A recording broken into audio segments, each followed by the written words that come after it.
Like all Minnesotans, I would like to see a resolution of this budget dispute before the end of next Thursday, June 30th.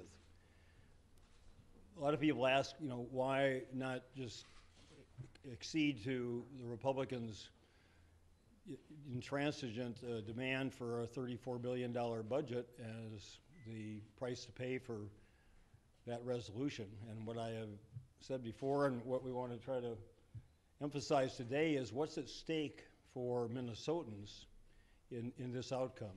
And why is it that I and the DFL legislative leaders are willing to continue to stand on our side of the equation, which is what would not happen to Minnesotans if the Republican budget were to be adopted. And those include, and this is not exclusive, but special education funding that would take an average of $332 per special ed student throughout the state.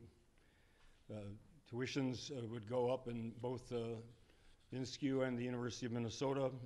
The budget passed by the university the other day called for a 5% tuition increase, but they said it would result in a 12.5% for most students because of the lack of the federal stimulus money continuing. Healthcare, 140,000 Minnesotans would be denied their health care, and hospitals around the state who were applauding the early opt-in to Medicaid because it made such a huge difference in their financial standing. Many of them, especially in the rural areas with less financial resources, would be put in severe financial jeopardy.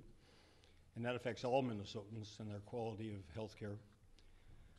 Property tax increases of over $1 billion over the next 4 years. And if you look at the second sheet, you'll see a comparison on the tax impacts of the Republican proposal versus mine. And I find it kind of astonishing that some of the Republican spinmeisters are still, trying to portray my bill as a tax increase, when in fact, and it's just very clear, theirs is the one that's going to tax middle-income Minnesotans and businesses with property tax increases. And mine's the one that, again, just asks the 2% of the wealthiest Minnesotans to pay more in taxes so that nobody else, the other 98%, would not be required to do so. Well, I think it would, as kind of a recap of the legislative session the last 6 months, I think we need to remind ourselves what this budget negotiations has looked like. The governor submitted a budget, and then in March, when the new revenue forecast came in, he reduced his tax increase. And then again, on May 16th, the last week of the session, the governor made another move. I would argue moved to the 50-yard line, moved to midfield by reducing his tax increase again, this time in half. And the Republicans still are sitting on the same number of spending that they were back in January. That's not acceptable. And we're here today to tell you there are some things we will not do. We will not throw 140,000 Minnesotans off of health insurance. We will not lay off 6,000 of the state's public employees. We will not raise property taxes by over $1 billion over the next 3 years. We will not make historic cuts to our higher educational system. We're unwilling to do those things. At the very start of this session, I indicated that I was going to take out a yardstick and measure the Republican proposals by one standard, and that is, will their proposals measure up? Will they position Minnesota for future prosperity? And I would argue their budget did not, has not, still does not, and now we're bumping up against a very, very uncertain time for Minnesota businesses, for our citizens, for our communities. And I would urge them to find some middle ground with the governor over the next 8 days. I think that's what most Minnesotans expect, and that's what we're here to ask them to do. But there are things we are unwilling to do. Again, just to set aside our tax cuts is a fundamental compromise on our part, and we hope the governor and the other legislative leaders that were here this morning would recognize that. And finally, I'd note, I know Senator Bach, my good friend, was not happy, I guess, with our budget, but you'll recall on the Senate floor this year, Senator Bach got up and took the microphone and said, "This Republican budget is the largest state budget in the history of Minnesota." That was Senator Bach. That was Senator Bach on the floor of the Senate, on the floor of the Minnesota Senate this year. And so for him to say, on one hand, it's the largest budget ever, and then today to sit in front of some graphs that says it's a terrible budget, I'm not sure where to go with that. Other than just to this conclusion that it's never enough, that they always want more. And Minnesota taxpayers and Minnesota families have provided so that we can put together a budget that has a 6% increase. And that should be enough. So I'm going to continue to be optimistic. There is enough time to get things done. And I hope there'll be some more real specific and candid discussions with the governor this afternoon. Senator, the governor says you have a very rigid ideology. Could you say the same about them? That they're asking for tax increases now, they probably will 2 years from now, and they have every year for the last. Yeah, I mean, I'm trying not to get into the, I think Minnesotans want problem solvers right now.